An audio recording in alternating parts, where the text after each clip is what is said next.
Just you're a little bit low.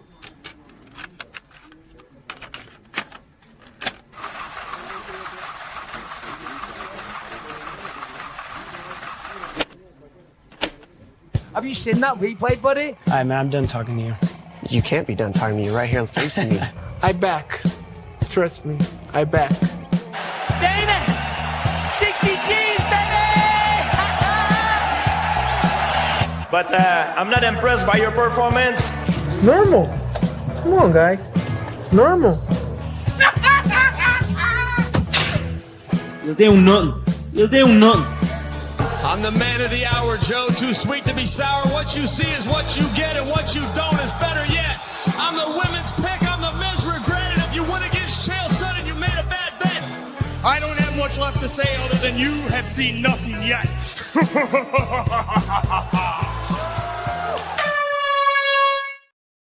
What's happening, Fight Week Show fans, Fight Week Show people? Them we are back with another episode of Don't Stop Shakedown, and joining me this week, I got Olin in the house, I got Yao in the house, I got Sterling in the house, I got me in the house.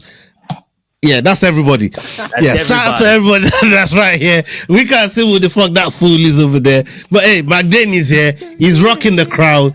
He's moving like a jackass.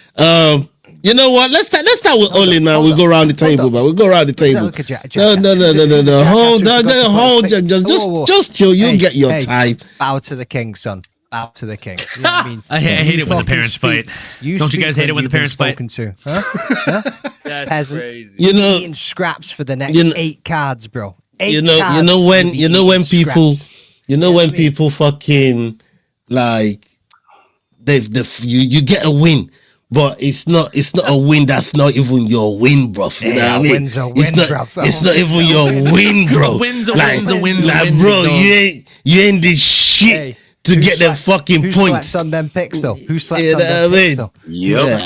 I was having a mirror in the silly moment. You know, I'm trying to say, brother, when we got that picture, we were all looking for your picks, like. And I wasn't. Bro, so you're not just gonna go straight into this talk here. You're not even gonna let me. You don't. Nobody want to know how everybody's week is.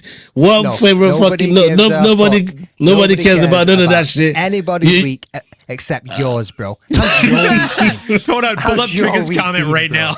I don't want to talk about my week though. No, the other one, bro. I don't want. I won't tell people I got a King Richard piercing, but there will be signs, ass McDane.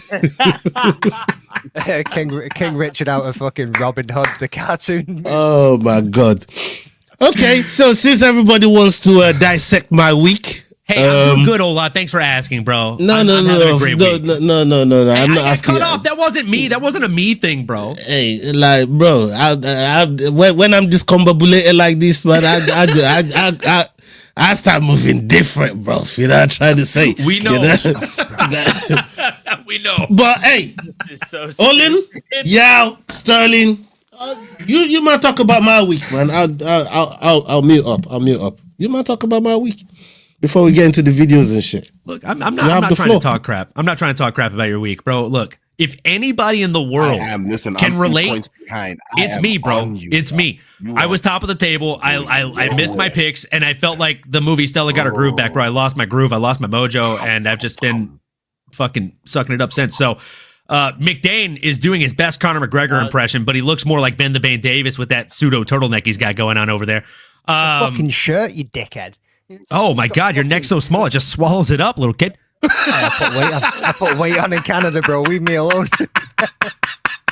That North American bullshit. Fuck, just corn syrup and everything. You know what I mean? It needs more pickles. Y'all, how you doing, man? Hey, I got neck. I'm good. How you doing? Pause. Yeah, and a few folds. I got neck. Pause. So that's how Ola's week was. It was trash. Ola's still listening to us talking about his week. I'm telling you now. I'm on his ass. 3 points. Just 3 points. That silent Sunday was fucking delicious. I was sitting on Sunday like Silent Sunday. Finger licking. I was licking my wounds. Yeah, I bet you was. Bet you was, bro.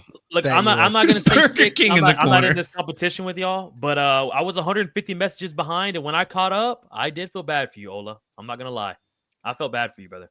I know that had to sting, especially with this guy catching you now, because now you're kind of. See if Sterling's feeling bad for you, that's when you know you done fucked up. I felt bad for you, brother, because now this motherfucker's on top, and then I saw the leaderboard. It's kind of, unless this motherfucker just has a shit night, which I hope happens, it's probably not gonna happen. Go and have a look at all of my cards, bro. I've probably been the most consistent in like. And it's crazy because he's been saying this since fucking March. He was like, "How can you be the most consistent?" I've been saying how? No. Shut the fuck up a minute. How the fuck are you being the most consistent? What the fuck is you talking about? Consistent asshole in the chat. Yes, the most consistent dickhead all day. You know what I mean? Talking about the most consistent in the fucking competition. At least if McDane's having a good day, he's gonna be an asshole. If McDane's having a bad day, he's gonna be an asshole. The only thing you're consistent at is forgetting to put your fucking picks in, jab end. You know what I mean? Don't be coming at me. What the fuck are you talking about, man? What's that got to do with anything? You ain't consistent about McDane has been waiting for you to miss a week since the beginning of time, so he can laugh in the corner like Skeletor all fucking Sunday. Brother, you honestly don't know how long I've been waiting for this. Yeah, I mean, I was on the phone with Ola. This dude was in the middle. You know how long I've been waiting for this? Woo, I'm about to make a name for myself here. This dude Ola was in the middle of the country, and then he brought that shit up, and then right when we were talking, you messaged in the group, and he was like, "I didn't even tag that little fucker." That's what Trigger's talking about over there. Like, bro, I said to Sterling, didn't it? Like, I on purpose didn't tag that fool. I tagged fucking Osterberries. I tagged Osterberries. That needs to be a t-shirt spelled like Western, that, bro. Yeah. Western, I thought we were. No, big up Western, man. Big up Western Mass Climber, man. Big up yourself, man. You know what I mean? I like Western. Yeah, man. Like fucking. I was like, no. I'm shouting Osterberries today, man. I'm gonna leave my din where it is, and McDane can find his own way to the fucking stream. You know? Hey, bro, I'm on the fucking. Bro, if I was on the motorway with you, McDane, I'm dashing you on the side of the M1, bro. You're walking home, bro. Like that's one of them fucking situation right there. I found that. I ain't fucking trying to listen to McDane from when I send that fucking text in all the way to when the show gonna start. I'm not listening to McDane. I'm not even fucking. Did you hear him then, boys? He's my driver. Mm-hmm. What are you talking about? I'm the king. Because I'm the king. What the fuck said that? You just said that. You said you dashed me at the side of the M1. That means you were driving me, son. No. You was begging a lift. I wasn't. You begged the lift, bro. You was begging a lift. I dashed you out of my car, bro. I fucking was begging a lift, you know. You know what I mean? You was begging a lift, man. Dash out of the fucking car. It's one of them. But anyways, hey, listen. I had a terrible one. Look, hey, for the likes of Olin, you know, even McDane that loves a little fucking bet. You know what I mean? Even McDane that loves a little bet and sleep here and there. You know what I'm trying to say? That was the upside, but it's still a makeup for the 6 points that I dropped. That was a 6 pointer. The comments are amazing right now, bro. That was a 6 pointer. That was the perfect timing. I mean, that was the most perfect timing. My peaks went as far back as your hairline, bro. Like it was non-existent, bro. Yeah, my peaks went as far back as your hairline, bro. You know what I mean? Non-existent. You know, I tried to say, fucking come for me. Fucking bold fraud. Get the fuck out of here, but what's wrong with this guy? Podcast, we talk about hairline so much. Yeah, especially when it comes to that fool. You know what I mean? Did you see Spawn's earlier comment? What is Spawn? He said hairline straight out of Turkey.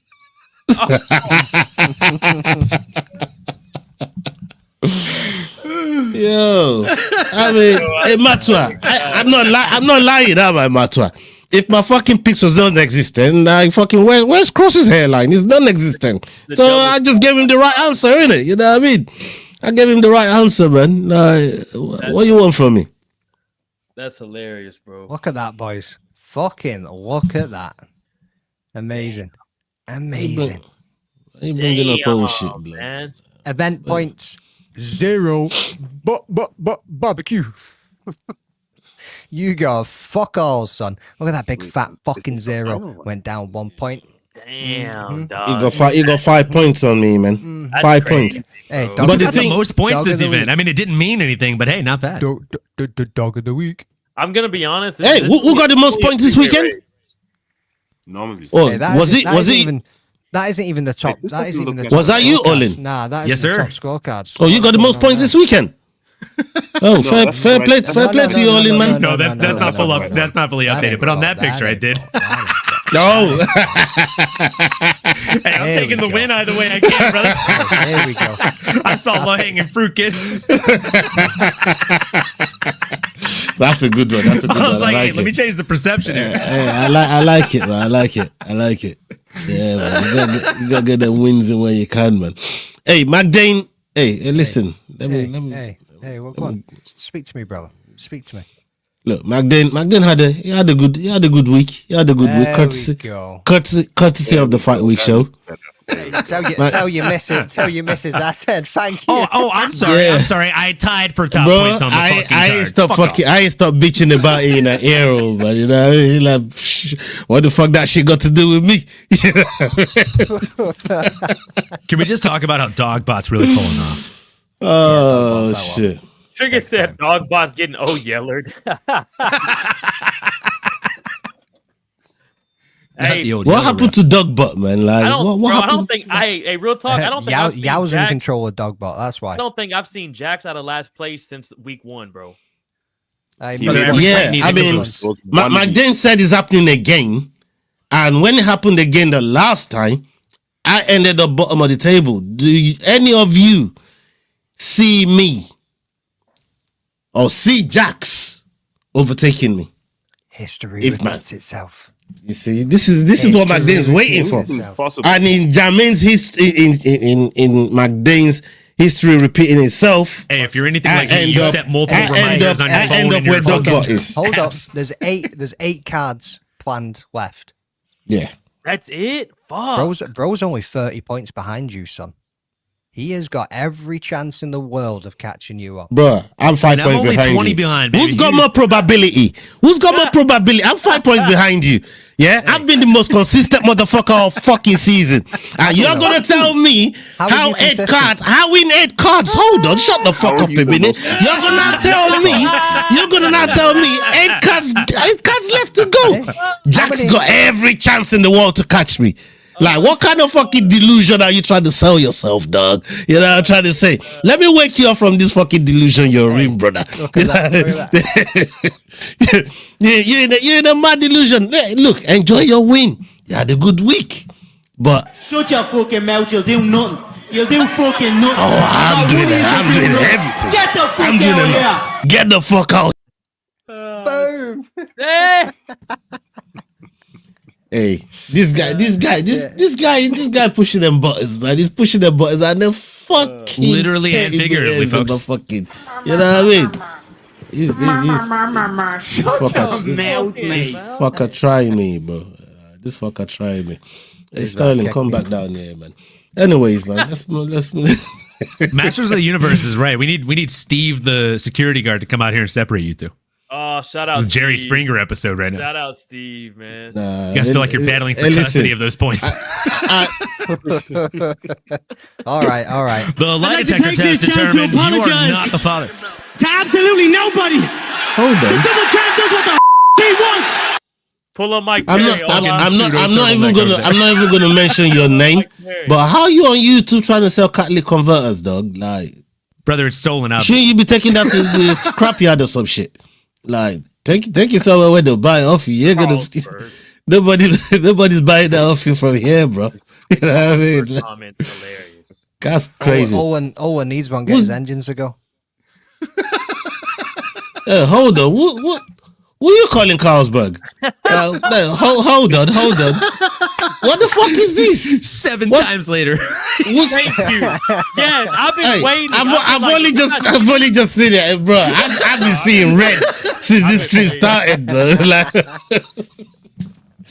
I've been seeing red since this stream started, man. Like, what the fuck you calling Carlsberg, man? Calm down, dog. Like, it's a nice drink. Like, why you gonna do that, man? Hey, you ain't gonna be like that, man. You ain't gonna be like that, bro. You know what I mean? Crossover said Ola was punching air. Ola was punching air when he realized he didn't put his picks in. Wish I could have seen it. Bro, you remember when you seen me have my actual reaction to forgetting to do my picks live on a fucking live stream with Zach Jelly?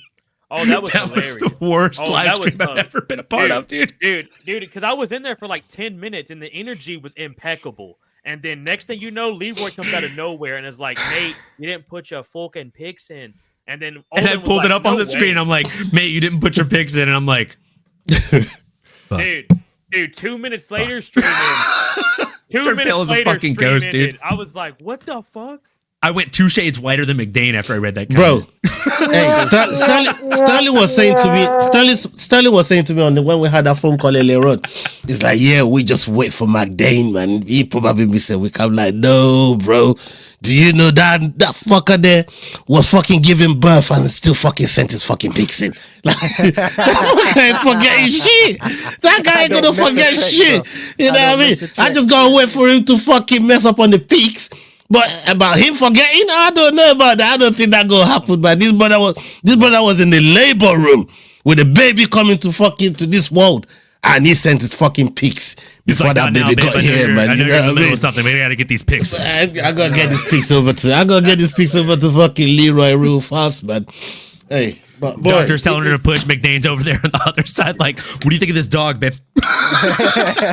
Yeah, it's one of those. It's one of those. Yeah. You know what I mean? Yusuf's a law plus 275. Kids coming out. Anyways, I'm gonna. It's a girl. I'm gonna draw my sorrow with this, bro. I'm going for the top. Hold on. Don't do one by yourself. Oh, this one for Masters. This one was just for Masters, man. You know what I mean? I'm doing with you, bro. I'm doing with you. Hey, Masters, don't do shots alone on here. Hey, he's not doing he's not drinking a Carlsberg now. He's been called out. No. I'm drinking my Carlsberg. It's here. I'm just doing a shot. Bro, Masters has been calling you Carlsberg for probably 2 weeks now. I've been waiting for you. Oh, really? Yes. I've only just caught it, man. I hear you. Hey, listen. I hear you, Masters. I hear you. Hold on. What the fuck's this? What the fuck? Carlsberg on his rants, Burger King in the corner hacking into his stream. This shit is crazy. Hey, McDane's over here trying to have it his way. Crazy, somebody give Masters a fucking promotion, bro. No. Masters is a legend, bro. Nah, man. No, hey, listen. Salute to you, Masters, man. Big up yourself, bro. You know, I mean, where's Sterling's Capri shot? Dude, Sterling, I don't know if you saw last night, but people were asking me to do an impression of you during certain wins of the card.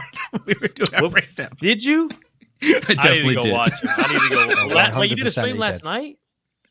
Yeah. You did a prediction show? Oh, hey, I'm gonna go watch this shit. I did the reaction show last night. We're gonna do predictions tomorrow. Can I get like a pre-show of one, maybe so other people can go back and watch? No. Come on, dude. Give me a pre. get my dick wet right now, at least. You'll get it wet when you watch the replay. There's only hold one, on, we got some topics. One replay. Yeah, let's move on from Sterling's before Sterling demonetizes my whole fucking show. You know, I try this. No.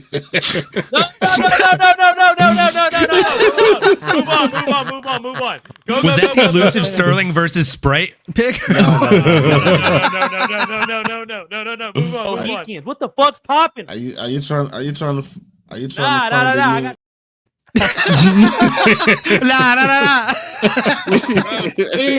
I was about to drag that car out the back, man. You know what I mean? Like, no.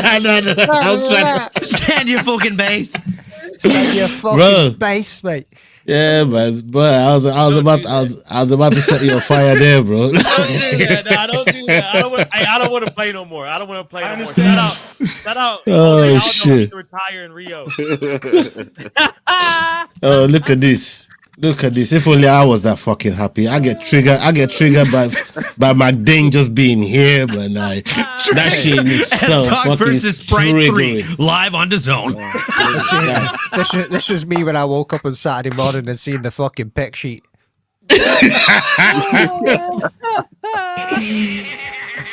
Hey, for 20 minutes. Lying in his bed in the morning. I knew that shit was in the fucking folders for a fucking reason, man. I knew it was there for a reason, you fucking wanker. You fucking wanker. I swear to fucking God. I can't believe you fucking done that, man. Oh my day. I saw that there and I was like, what for what purpose? Why is yeah, now I've seen it. Yeah, okay. Hey, listen, for 20 minutes, you've had your time, Magdane. 20 minutes. Yeah. Okay. Can we go on with the show now? Let's get I forgot we had a show. Yeah, I forgot we just shit. You know what I mean? Like 12 minutes ago, you want to spend this whole show dissing me? Like, cover. I said I was going to come here and take my medicine. I ain't say 20 minutes worth. God damn it. You know what I mean? Here for that. Fucking 20 minutes, man. Jesus. Like, every single one of you have 5 minutes. Anyways, let's go on to these topics. just before we do. How'd your picks go over?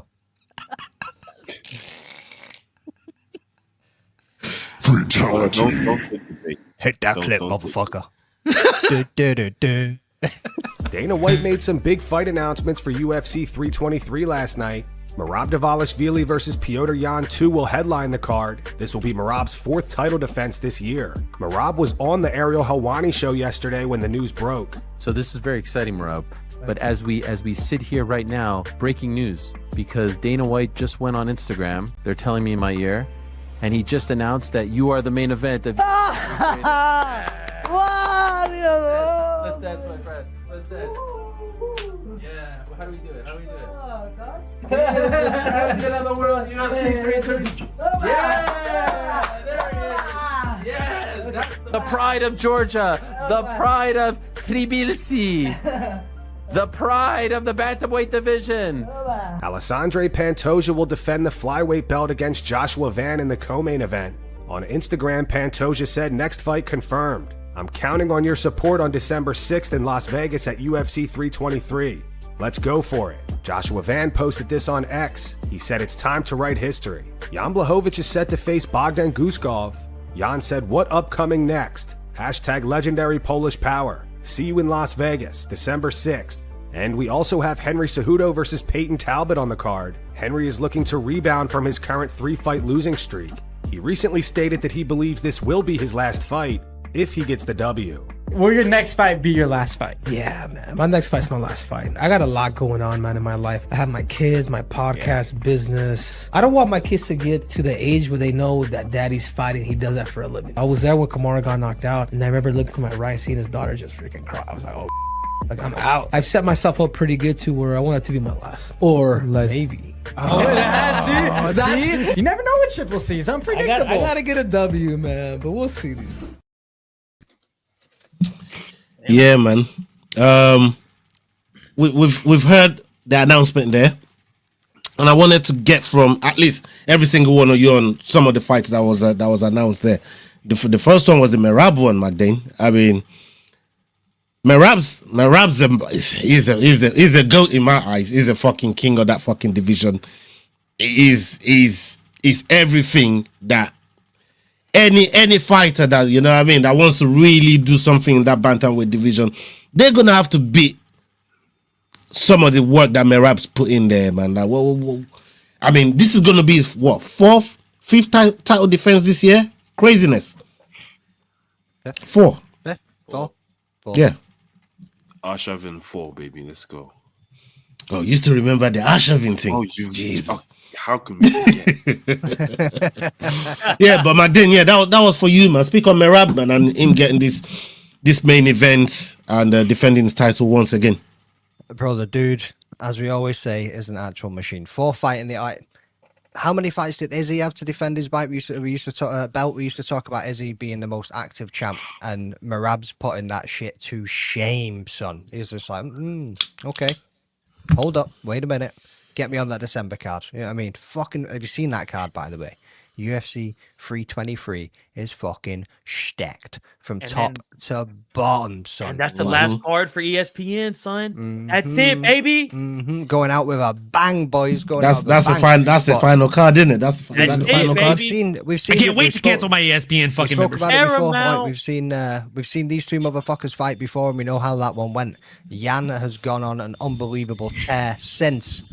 How's it going to look when he comes back in? I honestly cannot wait, because the only man that's got cardio matching Merab is Petr Yan. Someone's got some buzzing and beeping and bullshit going on, so you better sort that out. But Petr Yan for the upset, boys? Petr Yan for the upset? Who's on that? Not me. I mean, no, you definitely ain't going to be my dog of the week. You know what I'm trying to say? I'm just putting that out there. But yo, man, you don't hit dog of the weeks anyway, bro.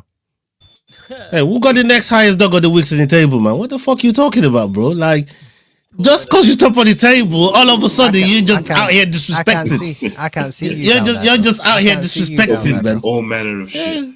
Fucking you dickhead. have been a shameless. Don't throw me on my train of thought, bro. You know what I'm trying to say? Because you keep talking that shit, everything go get fucked up. But hey, yo, hold on. Where did you get that voice from, yo? Who sold that to you?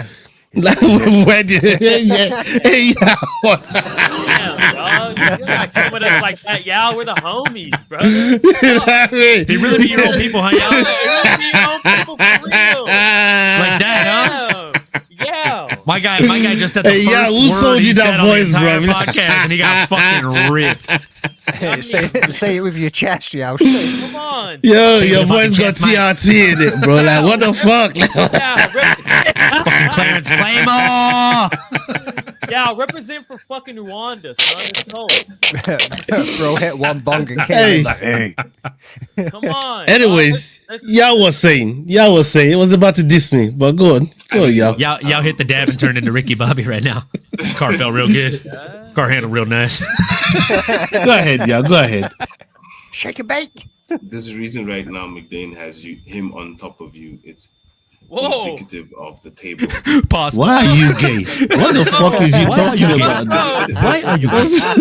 What's this gay talk you talking about, bro? I couldn't let that go.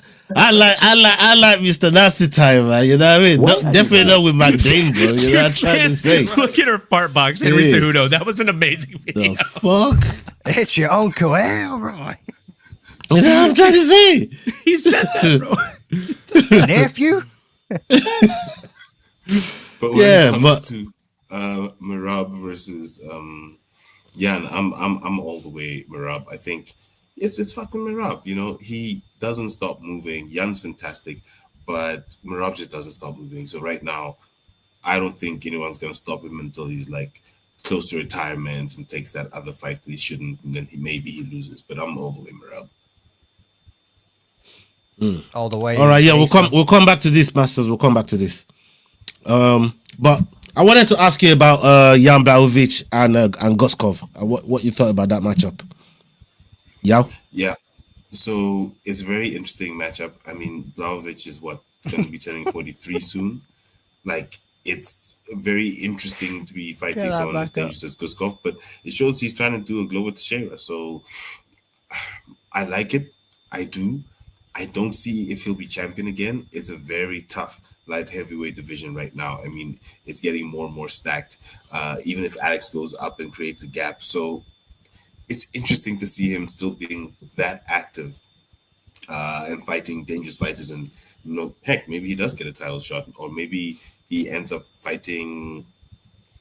who else is interesting? And that's the thing, there aren't that many interesting fights right now for him. So I'm happy with that fight. Yeah, you need to get a drink or something, bro. We've already got one Barry White up in this bitch. We don't need another. And Olin, I mean, Cejudo talking about this could be his last fight against Peyton Talbot. That should be better. We know what Talbot's all about, but Cejudo also is done big work in the flyweight, in the bantamweight division, and him just referring back to Kamaru's daughter, watching him getting knocked out by Leon Edwards, it's kind of made him think, you know what, maybe I gotta call this quits. But you're going to call this quits against a sharpshooter like Talbot, bro. And I don't like when people be talking about this is my last fight when they're going into their last fight, bro. Like, what are you making of that? I'll be honest with you. Hearing Henry Cejudo say, "Look, I'm be honest, man. This might be my last fight." It feels like deja vu. Right? It feels like we've maybe been here before.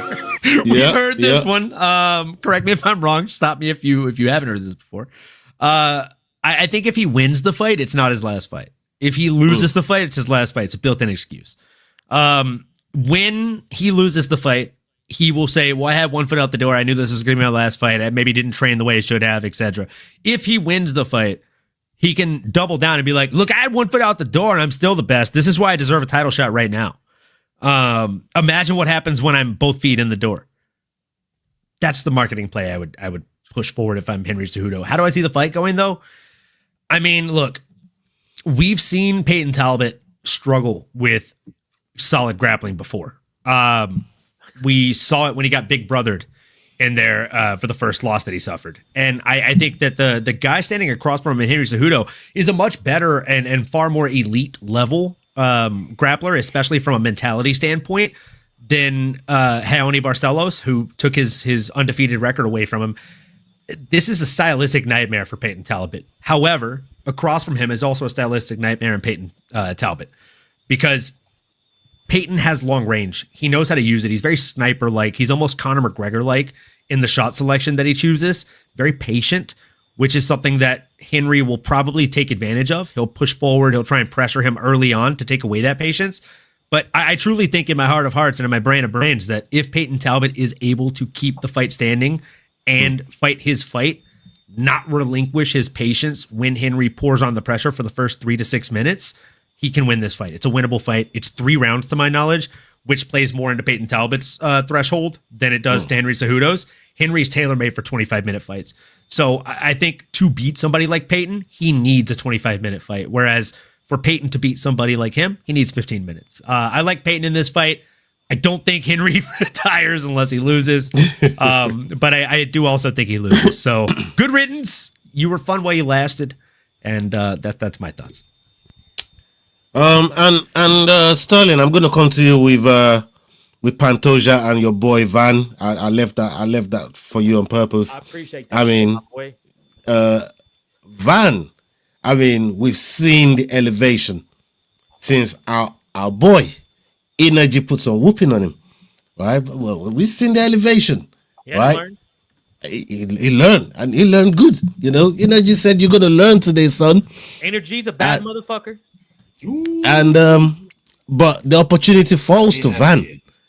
The opportunity falls to Van, and for somebody as vast in experience, knows what they're doing, like a Pantoja. How do you see your boy Van, you know, handling the occasion, handling the pressure, handling, you know, what Pantoja is going to bring to the table? Like, how do you see him dealing with it? Bro, I'm biased as fuck. I'm going with Van 90% just because he's from Houston, Texas. This is one time. This is one time I'm going to really please ask you to be objective. Okay, not biased. Video. All right, Thank you. But look. If you let me finish right there, I was about to say, but here's the thing though. Okay. Pantoja could be one of the greatest not just 125ers, one of the greatest pound for pound fighters we're ever going to see in the UFC. This dude's a bad little motherfucker. Don't do it, Matua. Don't do it. And it's after you look up that video, you should Google Blue Waffle. Oh, it's cool. Y'all just keep fucking talking while I'm talking. Go ahead. It's the most biased fucking answer I've ever heard in my life. Please, spit it out. Well, if you would shut the fuck please, Sterling. up, get to it. I can Continue, Sterling. Don't mind these dickheads. Don't mind these dickheads, man. Now watch this drive. Rude wankers. Continue, Sterling. And I'm telling you, it's Pantoja's like this generation's like Demetrius Johnson coming up. Where anybody I saw fighting against Demetrius, I was like, there's no chance I'm gonna pick him. Like, why? Why would I pick against this guy? So like. Even though Van's my fucking boy, I just gotta know reality at some point. It's like when Derek Lewis fights Ciryl Gane. I knew we were probably fucked unless we pulled off some Volkov shit. I knew going into that we were probably gonna what was gonna happen. But I just gotta go with my dog on this, bro. I'm gonna go with Van, but if you told me put my fucking life on it, It'd be hard to go against Pantoja. No, and after I that, can respect Pantoja that. should fight Merab. I was gonna ask y'all boys what y'all think about that. I think if he beats Van, I think Pantoja goes up and fights Merab. Pantoja. Ooh, Pants versus Merab is fun, but he's I don't He's think I don't think the only way Pantoja spoke. And this is it. This is what Pantoja said. The only way I entertain that fight is if Merab comes to 125. Why don't they meet at 130? So, no, bro, there's no way Merab. Pantoja is not even. It's too much risk. There's a lot to risk. But no, like what I'm saying is Pantoja, bro. bro. You don't put a belt on the line. Nobody. It's a win-win. Like you do it for a pseudo BMF belt. And listen, you know what? I want that. I'd like a BMF at 130 for them to. A catchweight BMF title. Catchweight BMF, fucking, nothing to do with the undisputed title. Marquee card or whatever the fuck they're calling him on the Paramount. Yeah, I wouldn't mind that. Meet at 130 for what? Lunch? For a BMF belt, so that no guy loses stake in their game, but they still get to see who the best is. They still keep their undisputed belt. I want the stakes. I want double champ status on the line. But I mean, like how does Max raise the stakes and put his BMF belt on the line when he fought for the title? This is the problem. Like, This is the problem, though. This is the problem, though. How? But it's only stakes for one guy, depending on who goes down. How bad is a 5-pound cut for Merab? That's what you got to think. Pretty bad. How much worse would a 10-pound cut be? He can't make 125. He can't make 125. Yeah, that's why I'm saying that fight ain't happening. Bro stops eating. That's all. But it doesn't. But he stops eating and hits 135. What more would he have to do to hit 125? To hit 130. Get his ass. Die. In the sauna. Stop breathing, brother. While you're not eating, dude. Start cutting weight like everybody else. Go to the sauna after a 72-hour fast, brother, and talk. No. Try to compose a fucking sentence. Then you end up like TJ Dillashaw trying to fight yeah, bro. and then you fuck your body up trying to go down to that fucking weight for no reason. He can do it. He can do it. I don't think he makes 130. I think is feasible. 130. I think is feasible. 125. No chance. 5'1". But I don't see them doing it. I don't see them doing it. No, I ain't gonna do it. No, I don't think that fight happens unless Pants goes up. One of the things that's most respectable about those two motherfuckers is they're the only two fucking champions that don't talk about double champ status. They stay in the fucking lane and they defend that bitch with That's their why I like life. Pants. That's why the guy underneath me here, Sterling, literally said that he's up there with DJ, right? Like you don't bet against him. Like why am I going to do that? He's the best in the division. It's not even a question. It's not a question of is he going to win? It's a question of how long is it going to take him to beat the next guy. Hey, real quick before we move on too, I don't know if y'all saw Dylan Dennis was on Mighty Mouse and they brought this up. Dylan kept trying to get him to go back to fight Pantoja. Mighty Mouse even said that dude would fuck me up. Like he doesn't want it, bro. That dude would. It's a stylistic nightmare for even DJ. Yes, bro. And Pantoja's a bad little. The way in which he fights is very cerebral, the same way that DJ is. Yeah. DJ knows that it would be like. If you run that fight 10 times, DJ realistically knows he maybe wins 5 times. Maybe. At best. Maybe, yeah. And that's not a risk that he's willing to take. That's why he was always the best. And that's fucking Mighty Mouse. That, ladies and gentlemen, shows you how bad of a motherfucker Pantoja Let me ask you, is. Ola. Do you think Pants is the most underrated pound-for-pound champion we've ever seen? Yeah, 100%. I've been saying this for the longest. It's one of my favorite fighters as well. I mean, look, this guy has been around forever. He's been through the trenches. He's left, he's come back. To get to the title, when he won the title, bro, I was almost crying for him. I had the Brandon Moreno moment. When he won the title, and I thought to myself, you know what, this is a true definition of not giving up on your career, and just keep pushing on the grind. And Pantoja, I respect the fuck out of him, bro. From where he's been to where he is now, and being the king of 125, he deserves it, man. And I feel like he deserves to go out on top. But fighting somebody like a Merab, whether he goes to 135, even at 130, I still think, as much as I love Pantoja, I just think Merab would be too much for him. Merab would be, Merab is just a different kind of beast, bro. So that's how I see it. Let's move on from that topic there.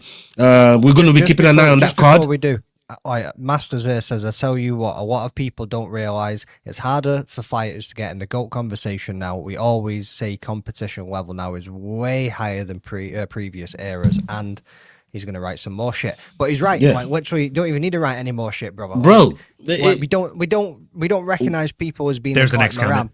Pantoja. We don't recognize people as being the GOATs anymore because we look at the people that fucking got us to the dance and where we are now, and the people that were the veterans of the fucking game. We look at them in higher regard to the people that are going against people with probably more skill level now than what we've ever seen before. Because it used to be people that had certain skills. Now it's MMA all the way the fuck around. Do you know what I mean? Bro, watch Dana people White were Contender specialists. Series. People were specialists. And Sterling, not like, anymore. Dana White even Contender to Series, that dog, point, like you'll see it's fucking high class level. Hey, that elbow. Dude, that season elbow one was disgusting. Sterling, season 1 of Dana White's Contender Series, there were 16 contracts given out. This season, there were 43. 43, bro. And Dana That said tells it was you like alone the 70 skill level. And like, Come on. And the most what was the knockouts? Like 72 knockouts? It was the highest knockout percentage. It was the highest submission Motherfuckers percentage. were It was the getting highest finish killed. rate of any season. And like, look, we try and stay to our bubble very often when it comes to mixed martial arts, but I think this is a conversation that actually spans across multiple sports, right? Like, if you look at NFL, like, I know a lot of you guys from across the pond might not watch NFL, but you definitely watch soccer, right? If you look at soccer nowadays, or football, right? If you look at the players of yesteryear, like 10, 20 years ago, they're always going to be more likely to be in the GOAT conversation because the rules were different, because the game was different. Like, it's the same thing with American football with NFL, right? You have people like quarterbacks used to be men. Quarterbacks used to take hits. A quarterback could have the best season of any quarterback in the fucking duration of the sport. And they would still not be in that GOAT conversation because, oh, it's a different sport now. These boys ain't taking hits. I mean, I have a whole different I have a whole different outlook to this. For me, I just think social media changed the way that a lot of people look at the sport, and you know how analytical it gets, and people trying to break down the fights, and we got access to so much footage, knowing about their nutrition, knowing about their physics, shit that we didn't have access to before. These guys just turns up on TV, they fight, you fuck with them, right? But now with social media, you got access to their gym, their training partners, who they're sparring, what their coach is fucking feeding them on. You got access to all this shit. Matter of fact, you can't even talk to these motherfuckers. That's how much social media has changed everything, which then, changes how we look at, the fighters from yesteryears to the fighters that we got, that we got nowadays. And we're going to always look at them from a different lens. And those guys, we only revere them so much because till today, especially when they're in their prime, you probably still ain't got access to them, and you're probably still going to fucking fanboy over one of your idol fighters if you ever, see them in passing or walk right past them or you meet them somewhere. So, yeah, social media changed a lot, and that's even a reference to what you were saying about NFL and indeed football as well. So to me, I just think social media it changed the fucking game, man. It changed how we look at things. If we could take the past generation out of the time frame they were in and put them in now, how good do you think they would be? Like, how would Jens Pulver in his prime do against Dustin Poirier? Ooh, in his prime. That's not a bad. Or Frankie Edgar at 155. Imagine him versus. This is the problem.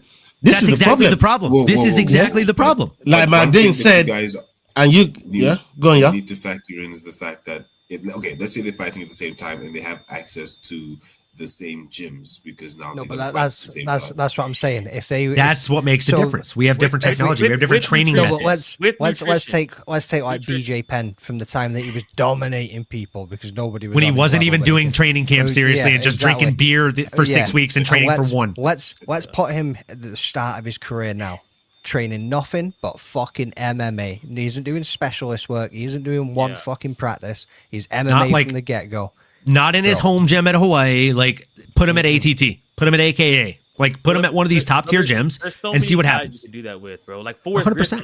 Like, what do y'all think Forrest Griffin does with UFC nowadays? You know what I mean? It's probably 3 fights, and he would have got cut. You know what I mean? You put Forrest Griffin at AKA or ATT, and that guy is a world breaker at light heavyweight today. You know what I mean? But that's exactly like Tricka posted earlier. And he said, like, Favre would throw 800 touchdowns in today's NFL. And that's the exact conversation, right? Like, Favre is a guy that could take the hits in the NFL and he'd take a licking and keep on ticking, as they'd say on the fucking literal commentary, right? But now these quarterbacks aren't even getting hit like that. So, like, fighters in the same vein, they're being hit differently, right? Like, there wasn't a calf kick in 1999. That didn't exist. I mean, hey, bro, look. And they surely weren't checking kicks in 1995, yeah, boys? Look, to that point, Biz being said on Joe Rogan's podcast, he went through his whole career without getting kicked in the calf. That motherfucker never got kicked in the calf. I got kicked in the calf my third day of Muay Thai at AK, and it was the worst feeling I'd ever felt in my life. In the prelims and women's MMA, they're throwing calf kicks. You know what I mean? This motherfucker was a champion and did never get calf kicked. Bro, did you hear about Askren never getting punched in the face until he got to the UFC? Like, I mean, Robbie Lawler had to change that shit.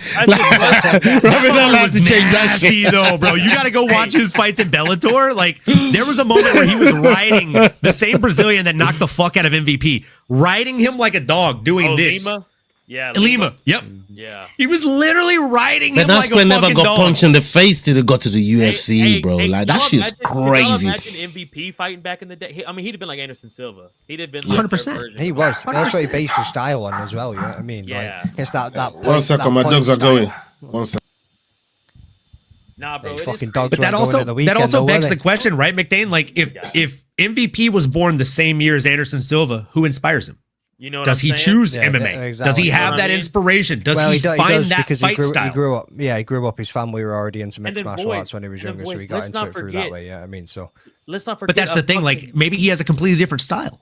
And then here comes along a Mohawk warrior named Chuck Liddell, and all he wants to do is fuck you up.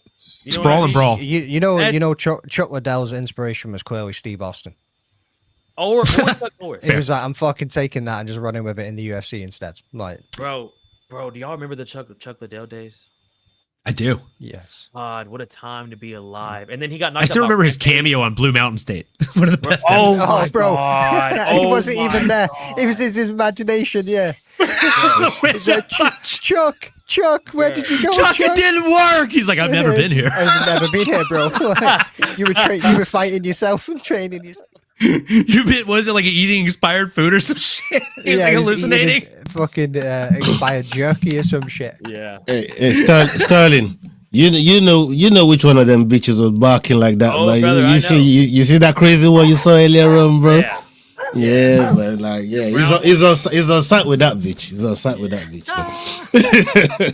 Juice Man, all right. Why do you want Henry to win that fight? I need to know. I think Taliban's gonna fuck him up. Yeah, I don't know. Juice, do you already have a bet locked in on that? That's got to be the only explanation. But if Haioni Barcelos can hold him down like that, I think that's what I'm saying. That's what I'm saying, bro. Like, if he doesn't spark Triple C, he's gonna get held down like a motherfucker. He needs to knock him out. Like, this is a perfect fight for Talbot. That's for sure. It's a perfect fight for him.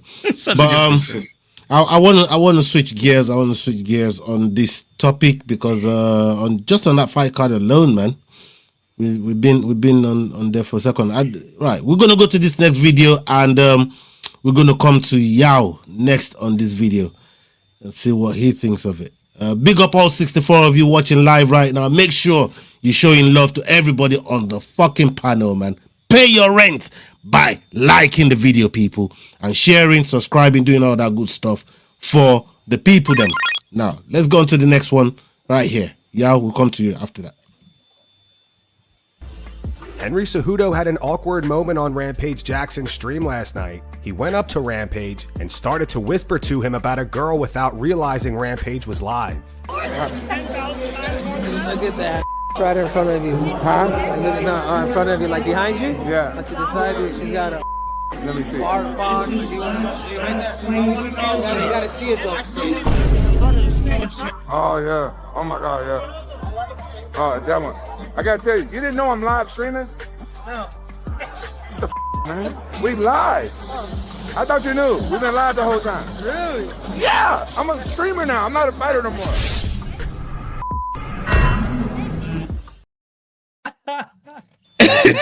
Good job we didn't get caught talking about no yoga. I'll tell you that, boy. Hey, listen, hey, yo. Number one, have you ever been caught in them kind of situations there where the mic wasn't really off, or you didn't know you were still live, or somebody else was still live, and they talking some other shit? Like, that was one hell of a fucking awkward though, right there, bro. That shit was awkward. You know, if you check the first, I mean, the moment you start talking, it throws me the fuck off, y'all. Like, what the fuck's going on here? this shit throws me the fuck off. What's happening, y'all? What's the opposite of getting kicked in the nuts? Because I think that happened to y'all. Fucking, it's like his fucking balls just dropped. Fucking the Adam's apple's working, stream, brother. What's going on right now, brother? What the fuck happened to you?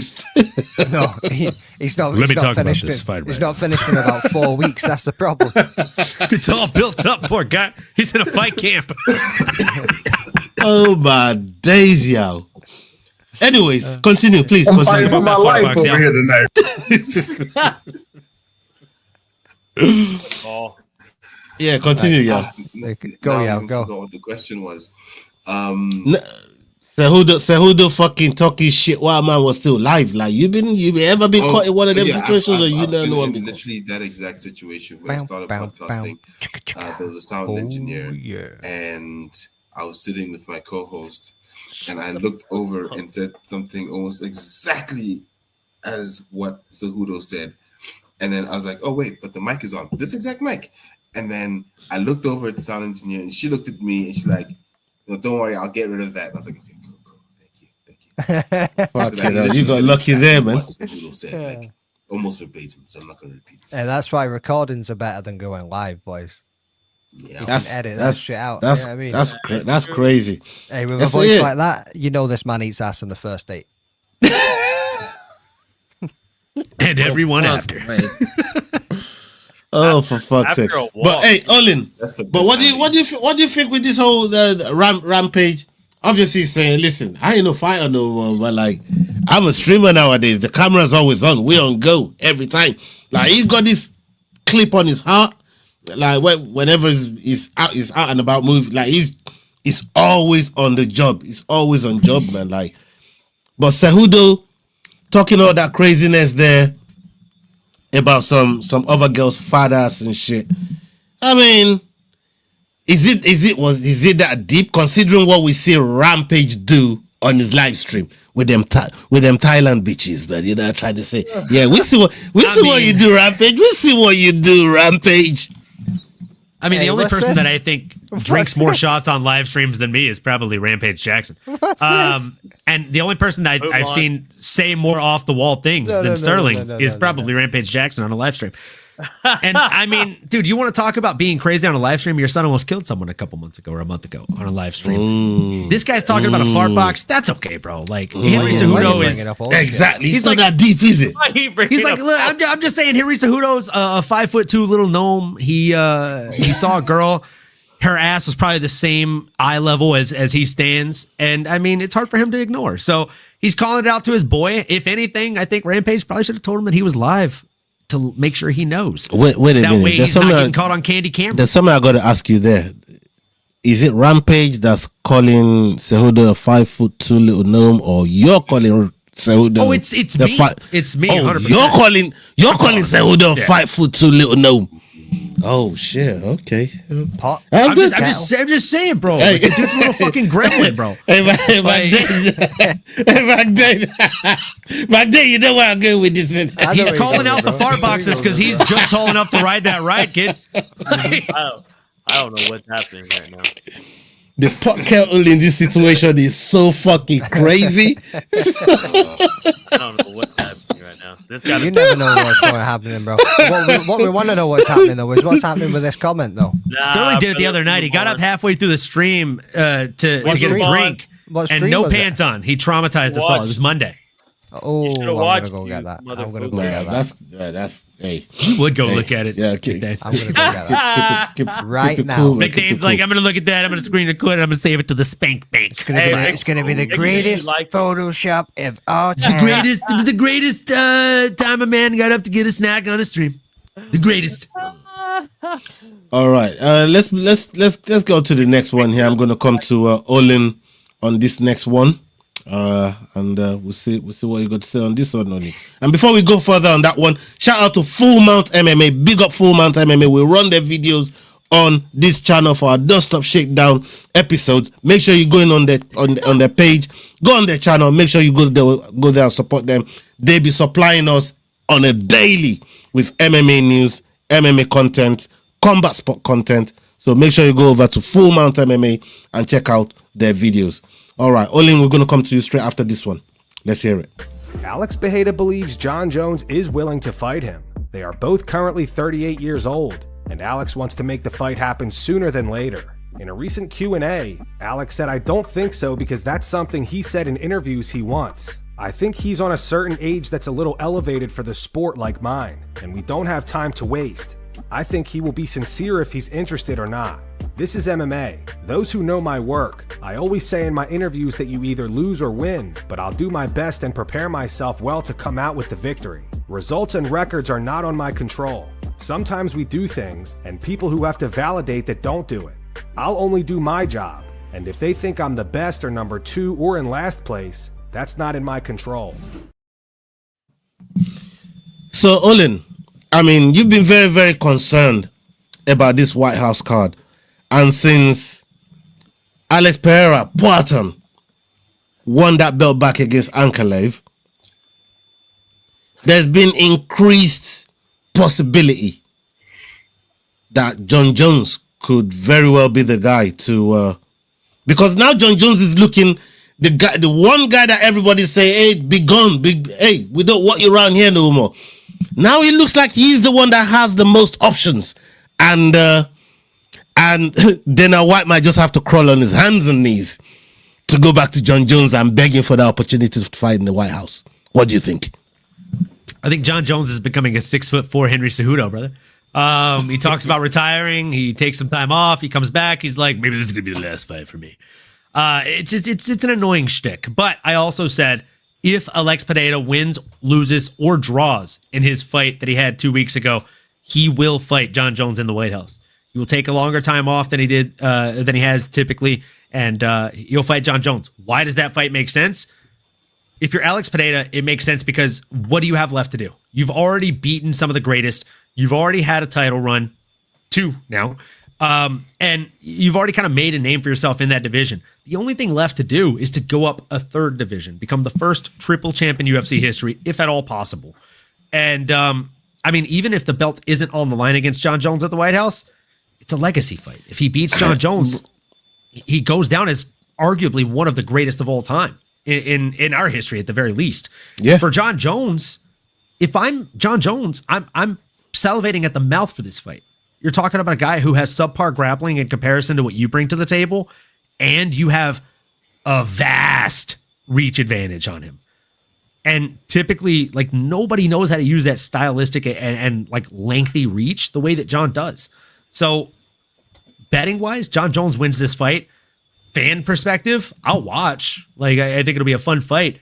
But I think it's one of those situations where one guy should win based on skills. Would you be patriotic in that fight?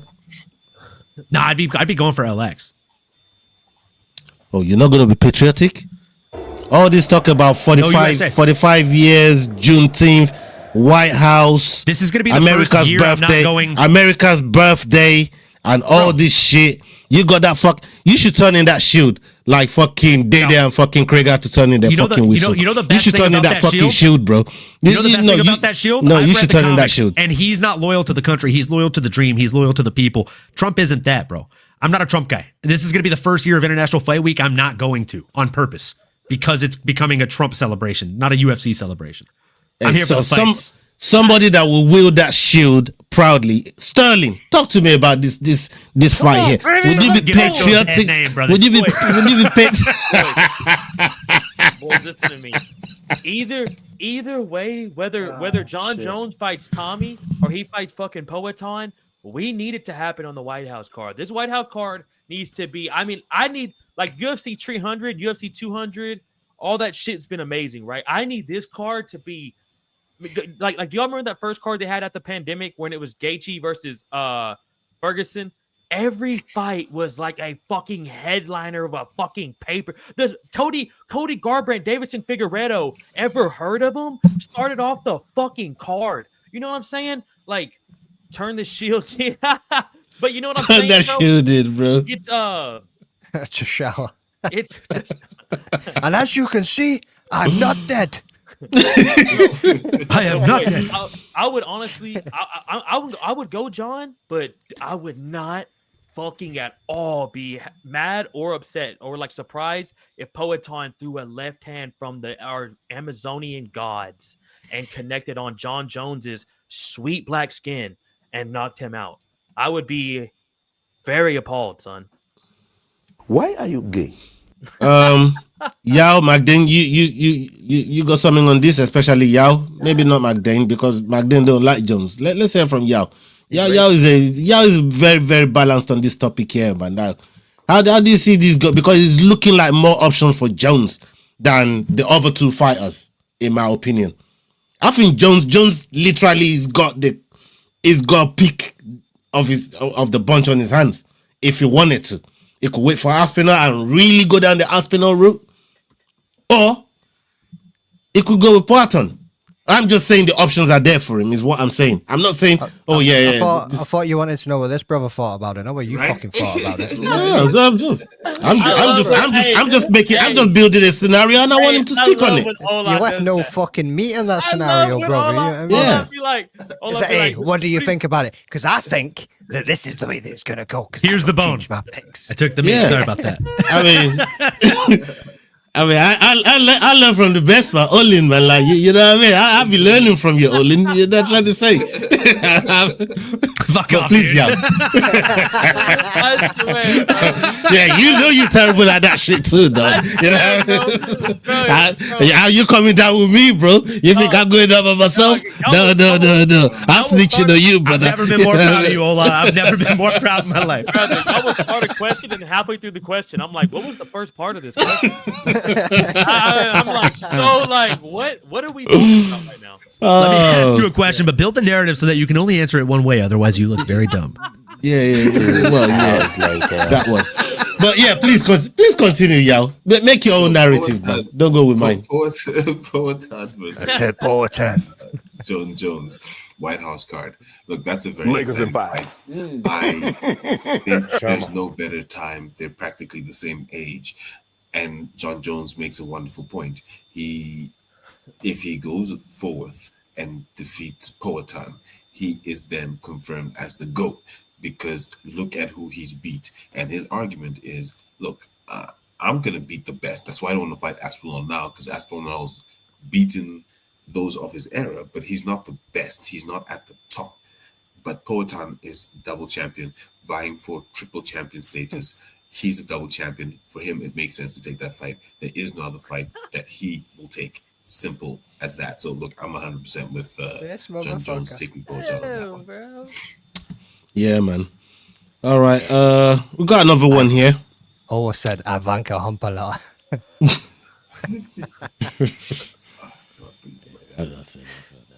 All right. Let's hey, your finger did all the talking, bro. Them fingers done all the talking. I hit the liar. It was me. Hey, before we move on, that's a good point by Trigger, though. Imagine if Adesanya never would have brought up Pereira's name, and we never would have got the fucking Chama. You know what I'm saying? Like, this dude's gonna be a fucking yeah. Everybody thank fucking Easy. Yeah, thank fucking Easy. All of you motherfuckers. You all know Easy. That was the butterfly. Come on, baby. Hey. Easy gave that fool a career, man. Like, this ain't no joke. Easy he really did. Gave that fool a fucking career, bro. Bro, because it's kind of crazy. Like, imagine if Izzy never did kickboxing. Imagine if they never fought kickboxing. Imagine if he never knocked Izzy the fuck out in kickboxing. And then when poor guy was just sitting at a bar trying to enjoy the fights, and someone said his name. He's like fucking Beetlejuice. He's like, you said my name 3 times? Bro, he's just airing up tires. He's in the favelas. He's eating fucking Brazilian barbecue. And then next thing you know, Dana White goes, I'm going to give you 3 strikers. You're going to get Bruno Silva, Sean Strickland, and some fucker from Poland. And you're going to fuck them up. And then after you do that, Bubba, we're going to give you Adesanya, son. and you're gonna knock him out in the 5th round, and y'all are gonna go back and forth. That's it. Hey, crazy. Hey, and Alex, you're gonna be a light heavyweight goat. You're gonna step up, and then you're gonna knock Izzy. You're gonna knock Yuri Prohaska the fuck out twice. You're gonna beat the shit out of Kilo Roundtree. You're gonna let's go for that. You're gonna put your fucking Amazonian cock in Jamal Hill. You know what I'm saying? Like you're gonna fuck these dudes up. And yeah, man. You're also gonna get knocked out by Izzy in return, and then get fucking manhandled by. This is a perfect segue. Perfect segue. And you know what, Magden can take a lead on this. You know what I mean? I ain't even gonna say nothing on this video, so I don't leave no bone on it. Let's hear it. Luke Rockhold seems to have changed his mind on Alex Pereira. Just a few years ago, Luke said he would quote-unquote kill Alex within 10 seconds on the ground. Pereira, like any day with Pereira. If I give me 10 seconds on the ground, I'll kill that man.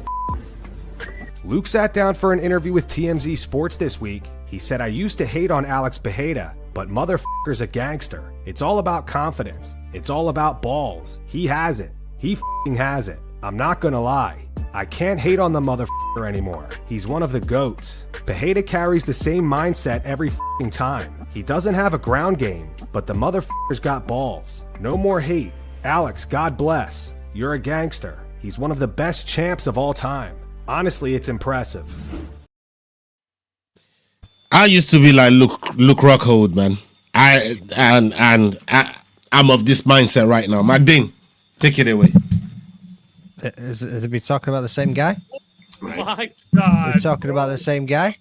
Yeah, I mean, 10 seconds on the ground. 10 seconds on the ground. Out cold, motherfucker. You know what I mean? Pereira would do nasty things to Luke Rockhold. Like, he ain't fucking taking that man down. He's going to get head kicked into oblivion, son. You know what I mean? Shama up. Good night. Fuck Luke Rockhold. I ain't even fucking entertaining. So you're not gonna talk about Luke Rockhold giving Pereira his fucking flowers. You're just gonna fucking no. This is why I opened the fuck. You see, this is why. Don't be rude. This is why. That's exactly why I paint my goddamn narrative before fucking letting you answer the fucking question, so you don't answer the question like that. Yeah, this is the exact reason. He's a bum. Yeah, this is the exact reason right here. The exact reason, people. Right? So Rockhold said, I'll take this guy down, finish him in 10 seconds, and then turned around and said, hey, I take back everything I said. This guy's a gangster. This guy's a gangster. Hey, Bubba, you think getting knocked out by Bisping was bad with the left hook? Imagine getting knocked out by Alex Pereira. This is probably what Luke Rockhold was saying. Like, I'm not like my man saying I'm not out here disrespecting this guy. You know, like, bro, he's got balls. So where Luke Rockhold actually got me in that very clip is the same mindset that I thought, like, you know what, feed him to this, feed him to that. You don't got no grappling. When we fight a proper fighter, he's gonna get dealt with. That comment. And all of a sudden, he's out here knocking people the fuck out. Hook. Everybody talks about Bisping's left hook on Luke. Let's not forget Luke Rockhold the year prior. Fuck up. The year prior. Let's not forget that Luke Rockhold won submission of the year in the MMA awards over Michael Bisping for a one-handed, one-armed fucking guillotine. With one eye. He used one hand to choke out the guy with one eye. You know what I'm saying? So, dude, that's a fun. Just saying. He used one hand to choke out the guy with one eye. What are you doing with your hand right now, yo? What? Yo. That's what you just described. Yo. Why are you choking eyes with a fucking... Why are you choking eyes with fingers, bro? Like... I know, bro. Yo. That's racist as fuck, yo.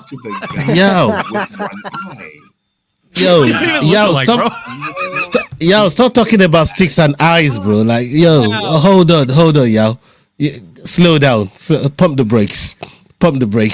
Yeah, slow the fuck down, yo. Masters of the Universe almost made me shoot water out of my fucking nose right now, bro. Medicine for this motherfucker. You know what I mean? Can you pull up that comment from Masters? There's only one eye in Bisping. Fucking pokes and eyes. Like, no, stop. Stop. You guys got to stop, man. Fucking hell. Taking it. Someone's got to let him know. Fucking Ricky Stanicki is a classic, bro. You guys got to stop this shit. He's fucking hair. He's double dicking it. What are you double dicking? What are you doing? Fucking hell. This chat, man. The chat's crazy. Hey, you guys are one of a kind, man. I fucking love you. I love our community, bro. I fucking love our community, man. Our community is fucking savage. Love you guys to fucking hell and back. Big up on yourselves. Yeah, are you still offering your couch when we come over to South Africa, brother, or what? Whoa. Yeah, let's go. Yeah, you might wake up to him doing weird hand gestures. I am not going anywhere near Yao's couch. I'm not sitting on that couch, brother. If you get there and it's black and leather, leave. Fuck. Go get a hotel. I'm not going anywhere near Yao's couch, that's bro. That's the last sign, bro. Forget that. It just mirrors on the ceiling and shit on the bro. He's got a tripod set up and a leather couch. He's like, this is where you'll sleep. No. This is where you lay. Hey, Yao's couch, Leroy's dungeon, they all sound the same fit to me, bro. Don't want no parts of it. You know what I mean? Hey, fuck that. He goes off camera. Can I offer you a beverage? I fucking can't. He's ordering a new couch right now. He's like, it is black leather. Fuck.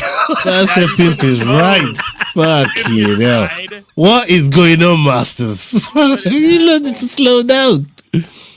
Oh, fuck you know, man. Have McDane come over and pimp his couch. I'll bring my sticker collection, bro. We can add some decals to that bitch. Yeah. No, man. Hey, you man are moving mad. I swear to God. All right, let's go to the next one here, man. Let's go to the next one here. We'll come to Yao on this one, and Yao can speak on this, man. Yao can speak on this. Hunter Campbell has announced that Sean Brady will take on Michael Morales at UFC 322. On a recent episode of his podcast, Brady explained why he chose to accept the fight despite him being ranked number 2 in the welterweight division, while Morales sits at number 8. Whether I fight him now or I fight him later, I'm going to have to get to him eventually, so it. I'll get him out of the way now. Coming off beating Leon, and then I go and I take this risk of fighting this young up-and-comer. Once I beat him, I'm undeniable for the title shot after that. And that's what I'm just going to prove to do. I'm just going to become undeniable until they have to give me the title shot. And yeah, I'm not waiting around, bro. So like, I'm not trying to sit here. There's no perfect matchup in the UFC. Everyone's tough. Everyone hits hard. We're the best fighters in the world. So you got to be ready to fight any of them. And this is what they came with. And I said, yeah. Does it make you? So you have no hard feelings about how this whole played out, going from fighting the number 1 to now just having to fight back? It doesn't matter. No, because at the end of the day, the UFC doesn't give a about the rankings. They make the decisions at the end of the day. I go out there and I beat Michael Morales after just beating Leon. They can't keep denying me a title shot. You know what I'm saying? Like they make the fights. The rankings don't make the fights. The fans don't make the fights. The UFC makes the fights. So I keep going out there. I keep being undeniable. You're going to have to give me what I want regardless. And if not, I'm a fighter. I get paid to fight. I love to fight. So I'm just going to keep fighting until I get there anyway. Yao, how refreshing is hearing a fighter talk, you know, in the context that Sean Brady just spoke in regarding this fight against Morales. What's your take on it? I think more fighters need to have that mentality. It is tough. 100%. Because you have the Ian Garys of the world who say, I don't want to fight down, you know, that type of story. But then when it suits them, they fight backly, you know. But to say it, I think, is important because that prepares you for any fight that comes at you. You'll never take a fight lightly because you know it's always to get you back to where you should be. And once you start helping out the organization by taking the fights they need you to take, you're a perennial contender somehow. When that gap forms, you're there. Look at Moicano versus Makhachev.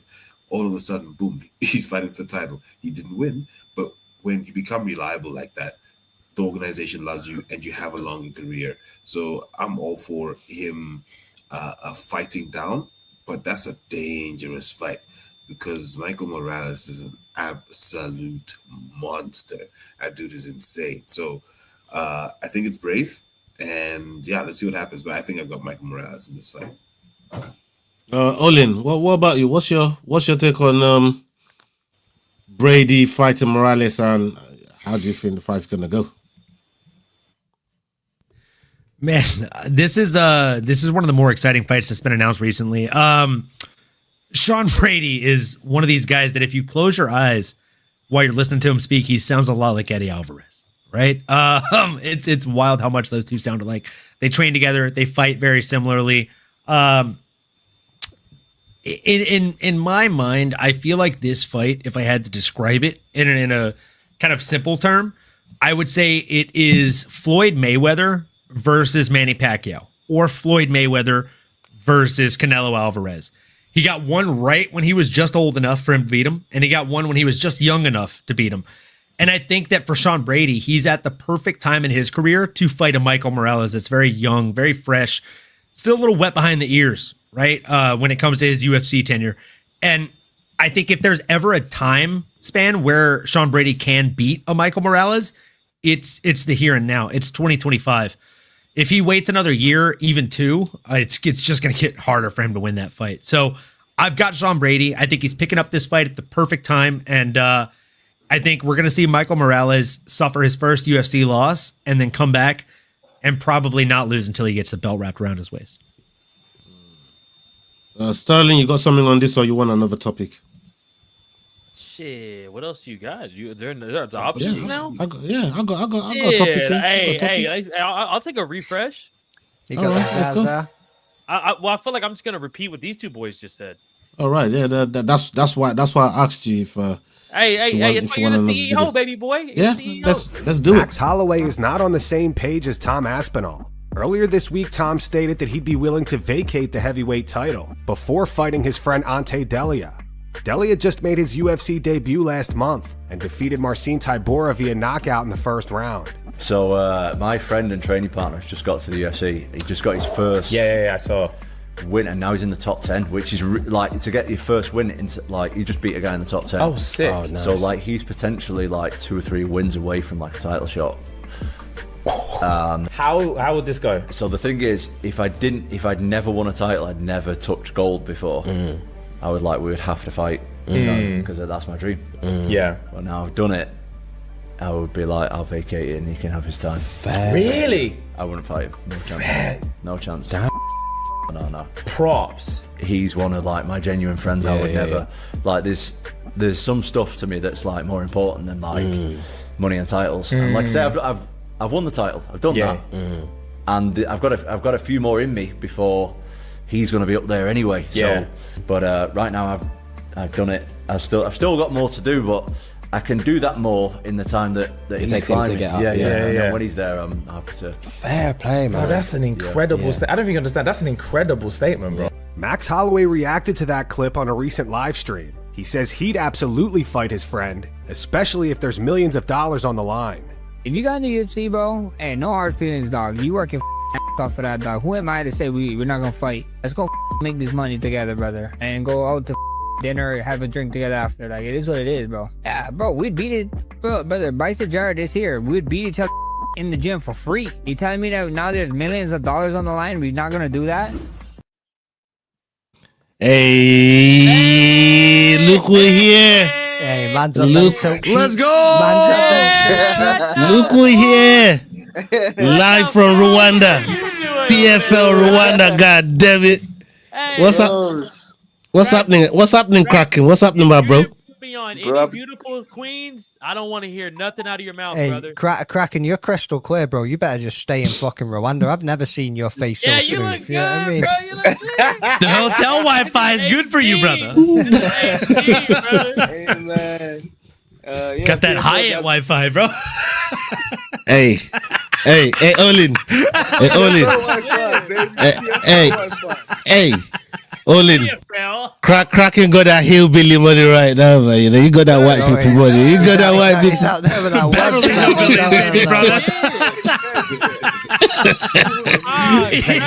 Ain't no hillbilly I met growing up had money like that, dog. You know this internet cost me £2.50. man. Kraken, you've changed, bro. You used to drink beer in the ghetto. Now look at you. You used to drink beer Who are you, bro? Who are you? night, bro. Look at the Now way you he's think about laughing. Slick Steve. Like right Yeah, now, he's about a, to he's, say, I love hey, you. this guy Last is time I living, saw he's this living man, his he best was being life, held man. hostage. Now he's all smiles. Hey, show me them khaki pants, bro. Show me them khaki pants, because we know you got them. Hey, man. I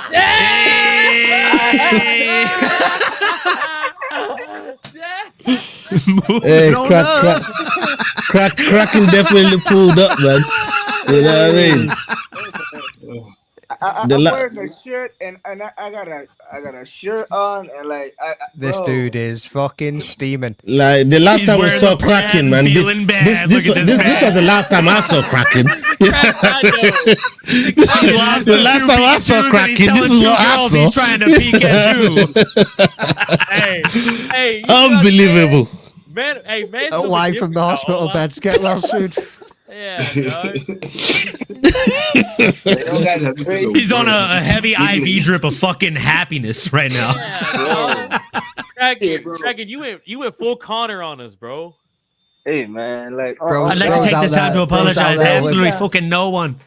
Out there living his white life. 60 G.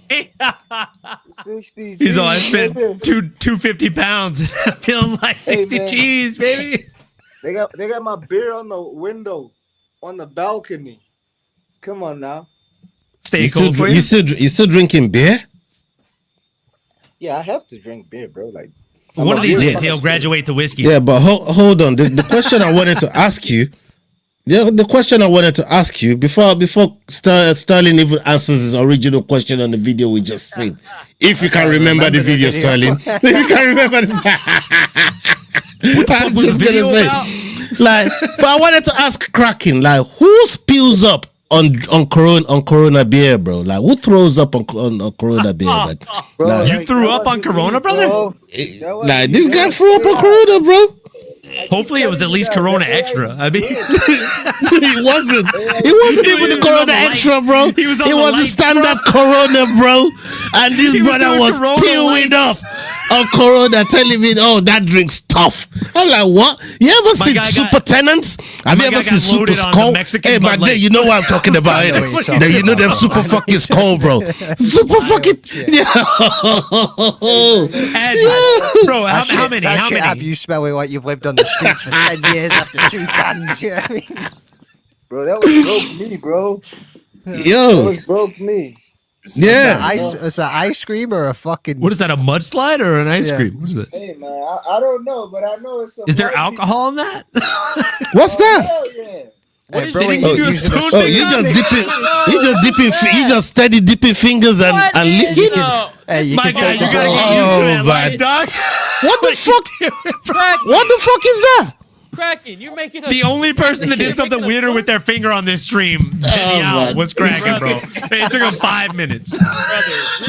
Yeah, you're good now. You're off the hook, big dog. Bro, this is the most shit I've ever seen. They just kicked him out of the restaurant because he's sitting down there eating that shit with his finger. Yeah, y'all forgot his dog of the week. Yeah, I was like, I got you. No pics. Fucking y'all did some weird shit with his hand. Kraken comes in like, I got you. Let me fucking do some weird shit with mine. Not eating that this is bad. Spoon right now, brother.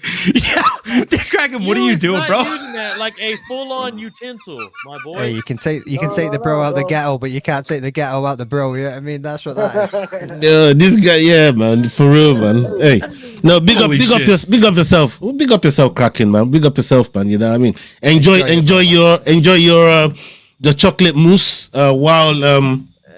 while we get Sterling back to this question. Hey, there's a little bit of chocolate mousse that we need to be talking about, though, brother. Do you boys know? You boys know. That's chocolate mousse. Yeah. Oh yeah, but you know what? I do not want. I'm gonna come back to that. We definitely One got to man's talk talking about that. ice cream. The other man's talking about a different kind of mousse. We got to talk about that. But Sterling, how do you feel about Tom Aspinall talking about him not wanting to fight his friend and try to make all the money he can make in the game, vacating, and now you remember the video? Because I wasn't sure whether you remember the video or the question. Dialed in, son. Kraken, you joined at a perfect time, dog. Because this is a fucking great subject here, and I'm not gonna lie to y'all. Max summed it up perfect at the end, son. If I'm sparring with you on the way up to come up to the UFC, if we get to the UFC, Bubba, if they offer me 20 and 20, we're fighting. You want to talk about millions? Son, I'll fight you till one of us die. 20 and 20, you're getting 8 and 8, big dog. I'll fight you till one of us die. They're going to start off at 20 and 20, I will bro. take care of your family with the money that I got off. I will literally take care of everyone. But listen to me. Hey, who says you're gonna win? about you taking about 5. Who says you're gonna win? I might not, but look, if I got This man said, I'll take that 20 and 20. The 20 to show will be 20 more than I made for my last 6. Listen to me. You know what I'm saying? Bro, look, me and my homeboy Edwin, we have started MMA at the exact same time. If a promoter came by right now and said, I'll give you $100,000 if y'all go out there and fight 3 rounds, I'd look at Edwin and I'd go, Bubba, I'm Dustin Poirier and you're about to be Dan Hooker. We're gonna go out there and have a war, and I'm sorry about it. And then after that, we can go on vacation together if you want. I don't give a fuck. But to vacate the title, Why are you gay? But to vacate the title, Why are you gay? I'll talk. Hang on, fuckers. But to vacate the Why are titles, you gay? you motherfucker. Look.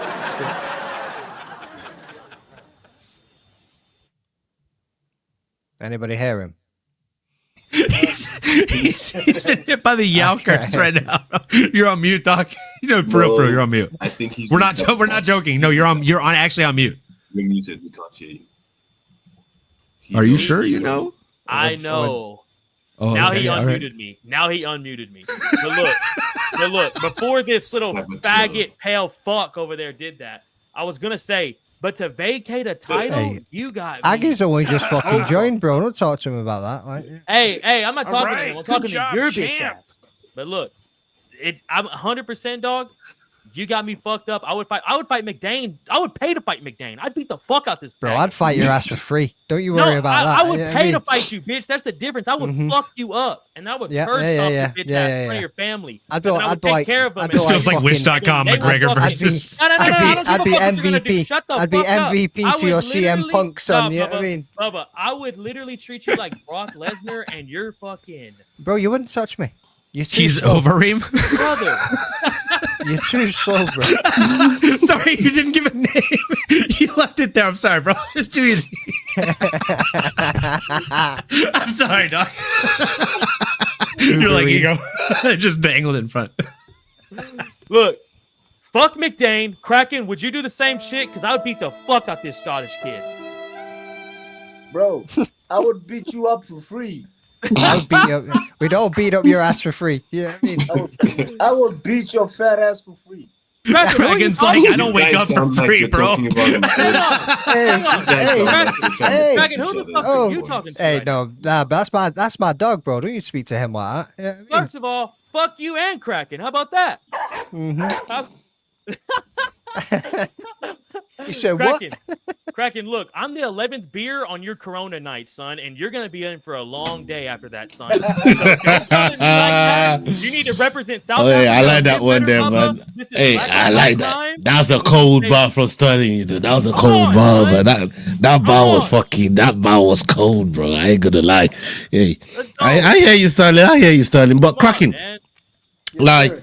You've heard what the guys are talking about there, like how's people leaving money on the table. You know, it's kind of talking the Merab talk, you know, with the Aljamain Sterling situation, but that's leaving a lot of millions on the table. No, you know what I mean? If you know, Easy did it with fucking Usman as well, right?